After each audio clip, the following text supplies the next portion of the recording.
मैं individual journalist पे commentary नहीं कर सकती हूँ, लेकिन आपको पता है कि युद्ध की रिपोर्टिंग है तो फिर आप बचेंगे भी। कल मैं एक देख रही थी, बड़ा हास्यास्पद वीडियो था जिसमें एक भारत का ही पत्रकार था, एक इन्हीं टीवी चैनल में से एक को पीछे जो ज़ोर ज़ोर से बोल रहा था, तो उसको इजरायली फौजी को से बताना पड़ा कि तुम जहाँ हो तुम्हारा स्टूडियो नहीं है, खामोश हो जाओ, यहाँ युद्ध चल रहा है। मैं कुछ लोग इसको आतंकवाद की लड़ाई बता रहे हैं, कुछ लोग इसको आज़ादी की लड़ाई बता रहे हैं, आप कैसे देख रहे हैं इसको? देखिए, पूरे तौर पे मैं कहती हूँ कि इसका जो टूल है वो अलग हो सकता है, लेकिन आज जो हमास ने किया वो एक बहस हो सकती है कि ऐसा करना चाहिए था। क्या जो फ़िलिस्तीन की आज़ादी का पूरा मुद्दा है, क्या उसे फ़ायदा पहुँचाया या नुकसान पहुँचाया? लेकिन ये नहीं भूल जाना चाहिए कि ये पूरी जो लड़ाई है ये 23 लाख फ़िलिस्तीनियों की लड़ाई है, ये कुछ 100 और कुछ हज़ार हमास की लड़ाई नहीं है। ये पूरी दुनिया में जो सिद्धांत जो कि मानवता के सिद्धांत हैं, जो संयुक्त राष्ट्र के सिद्धांत हैं, वो तमाम संयुक्त राष्ट्र के तमाम डिक्लेरेशंस और संयुक्त राष्ट्र की तमाम जो संधियाँ हैं जिन पर हमारे जैसे देश ने भी सिग्नेचर किए हैं, ये उस सब के विरुद्ध है। वो ये कहता है कि एक व्यक्ति को अपनी पूरी आज़ादी के साथ रहने का हक है। जैसे महात्मा गांधी ने कहा था कि फ़िलिस्तीन उतना ही फ़िलिस्तीनियों का है जितना इंग्लिस्तान अंग्रेज़ों का है और जितना हिंदुस्तान भारतीयों का है।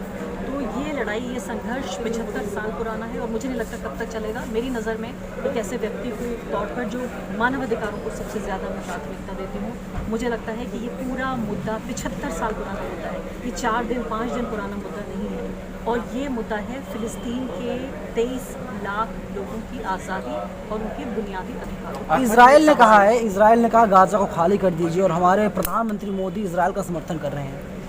प्रधानमंत्री मोदी ने ज़रूर ट्वीट किया है कि वो इस्राइल का समर्थन कर रहे हैं, लेकिन आप विदेश मंत्रालय का वो पढ़िए जो उन्होंने स्टेटमेंट जारी किया है, जिसमें कहा है कि फ़िलिस्तीन को अपने लिए पूरा अधिकार है। देश की जनता बहुत आप दोनों चीज़ें कहाँ जाए, देश की जनता समझ नहीं आ रहा, देश की जनता बहुत सस्पेंस में है, क्या करे?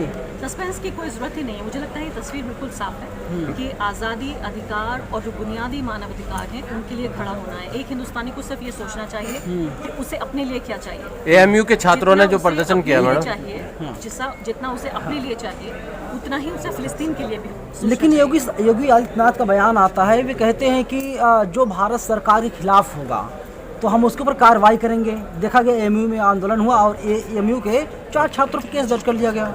मुझे लगता है कि फ़िलिस्तीन, अभी भारत का संविधान ये कहता है कि किसी भी नागरिक की आज़ादी के लिए, किसी भी नागरिक के जो कानूनी अधिकार हैं उनके लिए आवाज़ उठाना अभी भी संविधान में गैर कानूनी नहीं है। अलीगढ़ के सांसद, भाजपा के जो सांसद हैं वो कह रहे हैं कि एएमयू में जो छात्रों ने प्रदर्शन किया है उनके खिलाफ सख्त से सख्त कार्रवाई करेंगे। अब देखिए, यहाँ तो जब आम जनता नाराज़ है, आज़ाद है सब कुछ कहने के लिए, तो अब नेताओं का क्या जिक्र करें। मैं तो सिर्फ सीधे तौर पे इसको देखती हूँ कि इसको हिंदू मुस्लिम राजनीति के नए मोर्चे के तौर पर बोला जा रहा है। इनको नहीं पता कि फ़िलिस्तीन का इतिहास क्या है, नहीं पता कि जो इजराइल है उसके आतंक का कितना पुराना इतिहास है 75 साल में।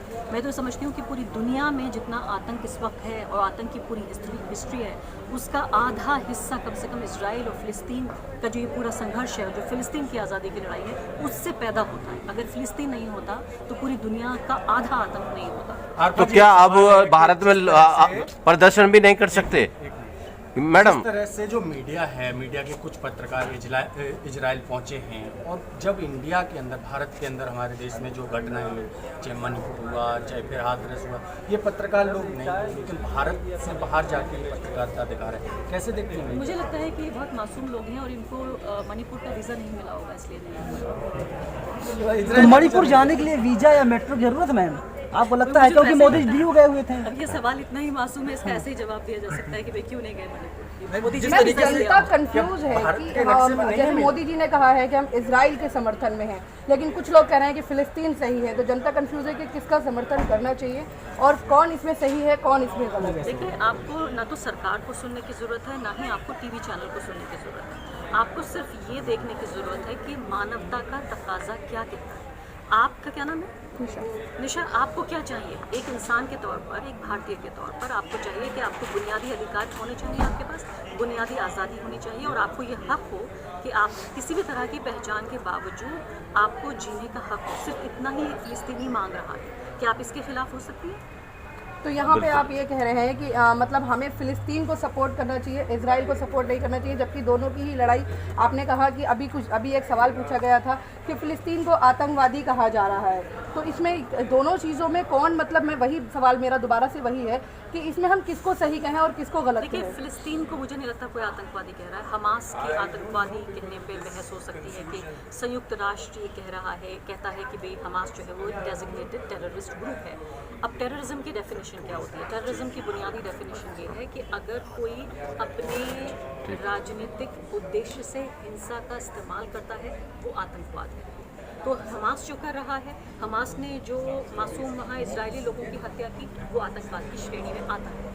लेकिन इसके साथ साथ इसी सांस में, इसके बिना ये वाक्य पूरा नहीं होगा कि जो इजराइल कर रहा है 75 साल से, वो लगातार आतंकवादी कार्रवाई है जो हमास के मासूम लोगों के ऊपर कर रहा है। तो हमास के गुनाह लिखने का समय तो है ही है, लेकिन जो पूरा एक नरसंहार का 75 साल का इतिहास है इजराइल का, उसके बिना हमास की नाइंसाफ़ी की कहानी नहीं लिखी जा सकती। मैम, जिस तरीके से गाजा का समाधान 24 को सब्सक्राइब